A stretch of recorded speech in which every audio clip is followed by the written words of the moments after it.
भाई हिरण्याक्ष का बदला लेने के लिए हिरण्याकशिपु ने घोर तपस्या करी। अब ये बात सुनते ही हिरण्याकशिपु को क्रोध आ गया और विष्णु का ही स्मरण करना चाहिए। गोविंद मेरो है, गोपाल मेरो है, गोविंद मेरो है, गोपाल मेरो है।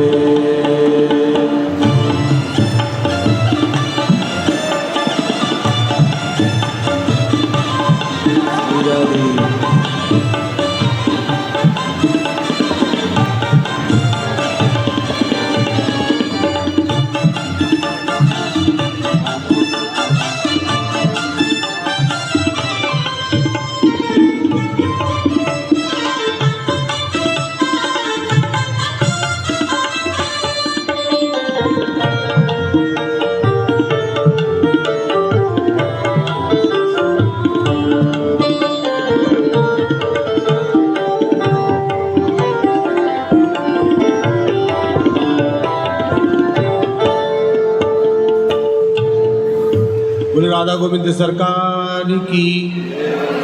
दिति के दो पुत्र हुए थे, हिरण्याक्ष और हिरण्याकशिपु।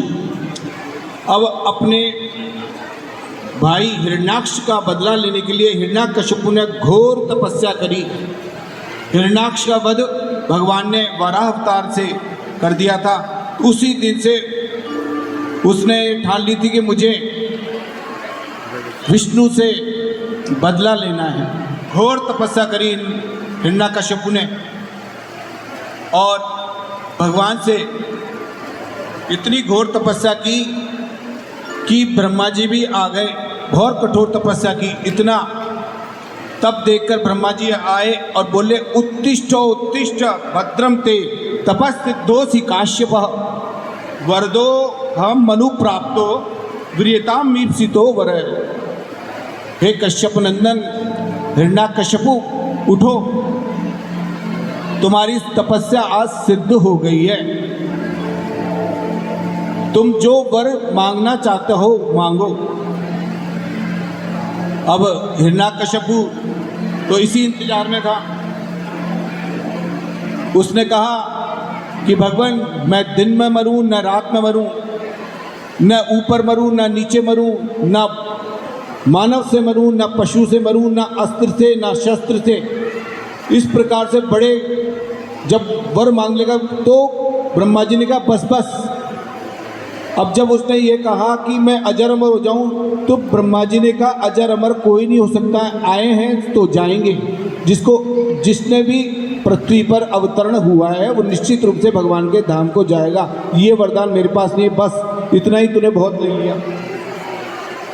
अब ब्रह्मा जी बोले, तात ते में पुंसाम दुर्लभायान वृणीष्ये वरान मम तथापि वित्रियांगम वराम यद्यपि दुर्लभान। तुझे सारे दुर्लभ वर मैंने दे दिए। हिरण्याकशिपु ने दिग्विजय यात्रा की और स्वर्ग पर चढ़ाई कर दी।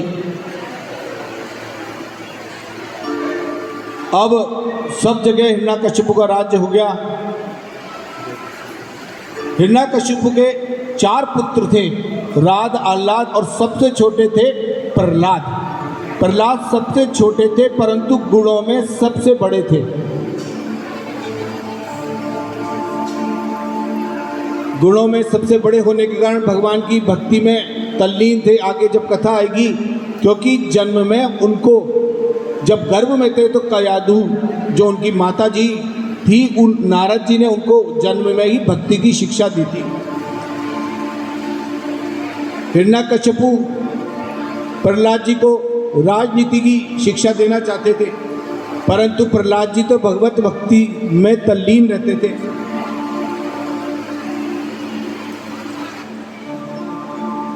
जब हिरण्याकशिपु अपने पुत्र प्रहलाद जी से मिलने आए तो बोले, पुत्र तुमने क्या शिक्षा प्राप्त की है? तो प्रहलाद जी बोले, तत्साधु मन्ये सूर्यवर देहिना सदा समुद्र द्विग्न धियाम सदग्रहा हित्वा आत्मपातं ग्रहमंदकूपम वनम गतो यद हरि म आश्रयेत। हे पिताजी, मनुष्य को संसार के चक्कर में झूठे छोड़कर वन की ओर चले जाना चाहिए, क्योंकि यही भगवान से मिलाने का एक सबसे सर्वोत्तम साधन है। और भगवान की शरण हमें शरणागति होना चाहिए, क्योंकि भगवान है शरणागत वत्सल। बोल भक्त वत्सल भगवान की। अब ये बात सुनते ही हिरण्यकश्यप को क्रोध आ गया, क्योंकि वो तो हिरण्यकश्यप तो असुर की प्रवृत्ति और अग्रसर था, और प्रहलाद जी सुर देवताओं का आचरण कर रहे थे। अब होना तो ये चाहिए था असुर से सुर, और वो असुर बना हुआ था। असुर कुल में सुर देवता बन गए थे प्रहलाद जी। बहुत उन्होंने समझाया कि ये हम तो राजकाज करने वाले भक्ति नहीं करते, हम तो राजनीति का पाठ पढ़ते हैं। प्रहलाद जी ने मना कर दिया। फिर हिरण्यकश्यप ने सोचा कि चलो बच्चा है, छोड़ देते हैं। फिर अपने अध्ययन में प्रहलाद जी अपनी भक्ति में लग गए, और जो और राजपुत्र थे वो राजनीति के पाठ पढ़ा रहे थे। षंड और अमर्क दैत्यों के गुरु थे। अब समय व्यतीत हुआ, फिर प्रहलाद जी के पास आए, अपने गोद में बिठा के पूछा हिरण्यकश्यप ने कि प्रहलाद, अब तुमने इतने दिनों बाद मैं मिला हूं, क्या शिक्षा ग्रहण की गुरुजी से? प्रहलाद जी ने कहा, श्रवणम कीर्तनम विष्णु स्मरणम पाद सेवनम अर्चनम वंदनम दास्यम सख्यम आत्मनिवेदनम। पिताजी, विष्णु के चरित्र का श्रवण, कीर्तन का श्रवण और विष्णु का ही स्मरण करना चाहिए, और उनको अर्चना करनी चाहिए, पादों का प्रक्षालन करना चाहिए, वंदन करना चाहिए, और दासत्व भाव अपने अंदर लाकर नवदा भक्ति का जब उन्होंने ये वर्णन किया तो प्रहलाद जी को बड़ा क्रोध आ गया, उनको हिरण्यकश्यप को। उसने कहा, कितना तो ऐसे गुरुजी ने कौन सा पाठ पढ़ाया? गुरुजी को दोनों को बुला लिया, षंड और अमर को, कि तुमने मेरे पुत्र को ये क्या पाठ पढ़ा दिया? हम तो राजनीति की शिक्षा देने के लिए भेजा, तुमने तो भगवान की, जो मेरा शत्रु है विष्णु, उसी का भक्त बना दिया। वो हाथ जोड़ के खड़े हो गए षंड और अमर कि राजा जी, हमने ऐसा कोई भी पाठ नहीं पढ़ाया, ये पता नहीं कहाँ जाके पाठ पढ़ लेते हैं ये वाला। अब अकेले में षंड और अमर प्रहलाद जी को ले गए और उनको बहुत डांटा। अब दैत्यों के जो और राजकुमार थे, प्रहलाद जी ने उनको भी भक्ति में वातावरण बनाने के लिए अपनी ओर कर लिया, क्योंकि जो जैसा होता है वो दूसरे को भी वैसा ही बना देता है। इसलिए अच्छे लोगों के संग में रहने से निश्चित रूप से हमारी बुद्धि उसमें प्रवृत्त हो जाती है। प्रहलाद जी कहने लगे, मतिर्न कृष्णे परतः स्वतो वा मिथो विपद्येत गृह व्रतानाम अदांत गोभीर विशिताम तमस्रम पुनः पुनः सवित चर्वरणानाम। कि हमारे भक्ति ही भगवान की करनी चाहिए हमें, क्योंकि हम गृहस्थियों के लिए सबसे सर्वोत्तम साधन है भगवान का चरण वंदन करना।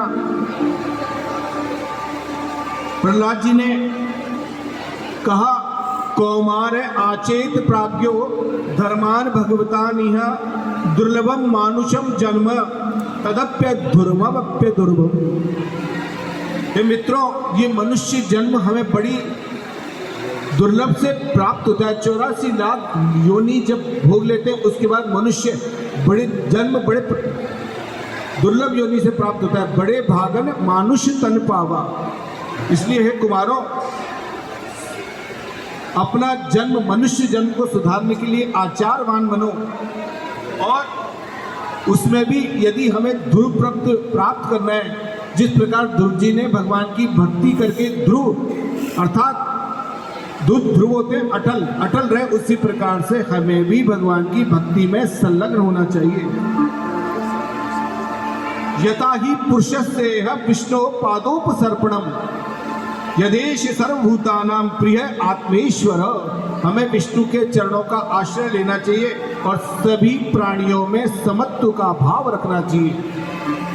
अयम निज परो वेति गणना लघु चेतसाम उदार चरिता नाम तु वसुदेव कुटुंबकम। यह मेरा है, ये पराया है, ऐसा भाव नहीं रखना चाहिए। सारा संसार कुटुंब के समान है।